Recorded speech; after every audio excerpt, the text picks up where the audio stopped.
সুপ্রিয় দর্শক, এবার চিটফান্ড কেলেঙ্কারিতে কলকাতা হাইকোর্টে একেবারে বাজেভাবে ফেঁসে গেল তৃণমূলের মুখপাত্র কুণাল ঘোষ। এবার কুণাল ঘোষের বিরুদ্ধে একেবারে চরম পদক্ষেপ কলকাতা হাইকোর্টের বিচারপতি দেবাংশু বসাকের। দর্শক, বছর 12 আগে সারদা মামলায় গ্রেপ্তার হয়েছিল তৎকালীন রাজ্যসভার সাংসদ কুণাল ঘোষ। 2013 সালের 23শে নভেম্বর কুণালকে গ্রেপ্তার করে পুলিশ। 2014 সালে তাকে হেফাজতে নেয় কেন্দ্রীয় তদন্তকারী সংস্থার সিবিআই আধিকারিকরা। জেলও খাটতে হয় তৃণমূলের এই হেভিওয়েট মুখপাত্র কুণাল ঘোষকে। পরে 2016 সালে শর্ত সাপেক্ষে জামিন পান কুণাল ঘোষ, আর সেই থেকেই আদালতে জমা রয়েছে তার পাসপোর্ট। আদালতের অনুমতি ছাড়া বিদেশে ভ্রমণ করতে পারেন না হেভিওয়েট এই তৃণমূল নেতা কুণাল ঘোষ। কিন্তু আদালতে পাসপোর্ট চাইতে গিয়ে একেবারে মহা ফ্যাসাদে এই হেভিওয়েট তৃণমূল নেতা কুণাল ঘোষ। কুণাল ঘোষের বিরুদ্ধে একেবারে চরম পদক্ষেপ কলকাতা হাইকোর্টের বিচারপতিদের। কী পদক্ষেপ নেওয়া হয়েছে দর্শক হাইকোর্টের তরফ থেকে আপনাদেরকে জানাবো।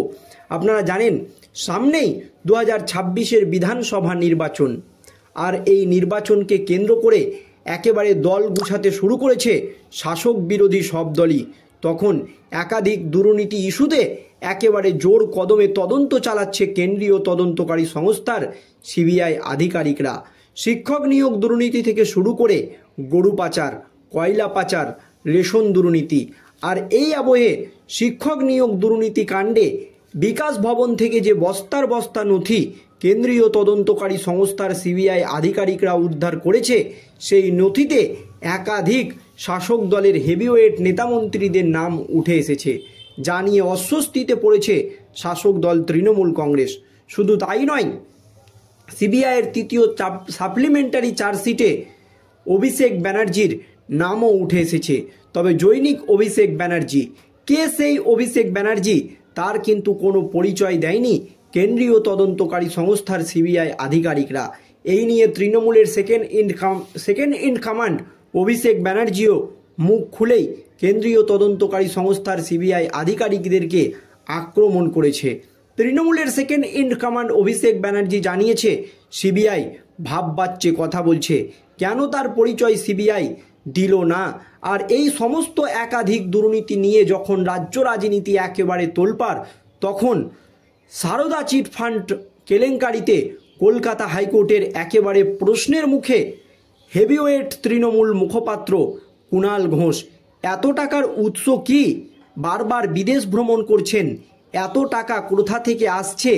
এই প্রশ্নের মুখে পড়ল কুণাল ঘোষ। ঠিক কি হয়েছে আজ কলকাতা হাইকোর্টে দর্শক দেখুন। কুণাল ঘোষকে 5 লক্ষ টাকা জমা রেখে শর্ত সাপেক্ষে বিদেশ যাওয়ার অনুমতি দিয়েছে কলকাতা হাইকোর্ট। বুধবার উচ্চ আদালতের বিচারপতি দেবাংশু বসাক এবং বিচারপতি স্মিথ দাসের ডিভিশন বেঞ্চ জানিয়েছে, আগামী 21শে মার্চ থেকে 30শে মার্চ পর্যন্ত বিদেশ সফর করতে পারবে কুণাল ঘোষ, কিন্তু তাকে 5 লক্ষ টাকা দিতে হবে। সাংবাদিক হিসাবে মুখ্যমন্ত্রী মমতা বন্দ্যোপাধ্যায়ের আসন্ন লন্ডন সফরে সঙ্গী হতে চলেছেন তৃণমূল মুখপাত্র কুণাল। ওই সফরের অনুমতি চেয়ে সম্প্রতি কলকাতা হাইকোর্টের দ্বারস্থ হন সারদা কাণ্ডে অভিযুক্ত কুণাল। চিটফান্ড মামলায় অভিযুক্ত কুণালের পাসপোর্ট জমা রয়েছে। বিদেশ যাওয়ার জন্য পাসপোর্ট পেতে প্রতিবারই তাকে আদালতের অনুমতি নিতে হয়।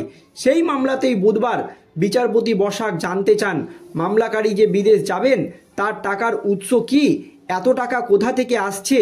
বিদেশ যেতে গেলে তো মোটা অঙ্কের টাকার খরচ হয়।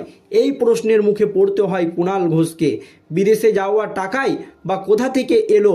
উত্তরে কুণাল ঘোষের আইনজীবী জানান, তার মক্কেল একজন সংবাদপত্রে কাজ করেন, সেই সূত্রেই মুখ্যমন্ত্রীর সঙ্গে বিদেশে যাবেন তিনি। সেখানে যাওয়ার খরচ ওই সংবাদপত্রই দিচ্ছে। এরপরই আদালতের মন্তব্য, ওই বিষয়টি আদালতকে আরও আগে জানানো উচিত ছিল। শেষমেশ 5 লক্ষ টাকা জমা রাখার বিনিময়ে কুণাল ঘোষকে বিদেশ যাওয়ার অনুমতি দিয়েছে কলকাতা হাইকোর্ট। প্রসঙ্গত, বছর 12 আগে সারদা মামলায় গ্রেপ্তার হয়েছিল তৎকালীন রাজ্যসভার সাংসদ কুণাল। 2013 সালের 23শে নভেম্বর কুণালকে গ্রেপ্তার করেছিল পুলিশ।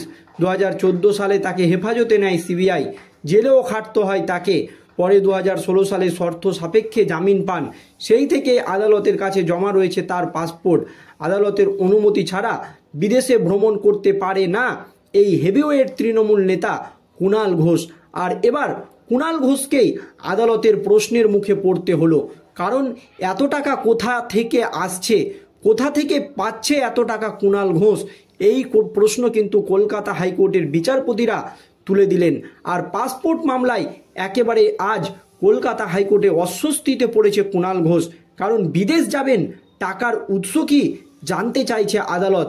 বুধবার কলকাতা হাইকোর্টের বিচারপতি দেবাংশু বসাক ও বিচারপতি স্মিথ দাসের বেঞ্চ বলে, যেহেতু কুণাল ঘোষ চিটফান্ড মামলায় অভিযুক্ত, তাই আদালত জানতে চায় বিদেশ যাওয়ার টাকা কোথা থেকে আসছে।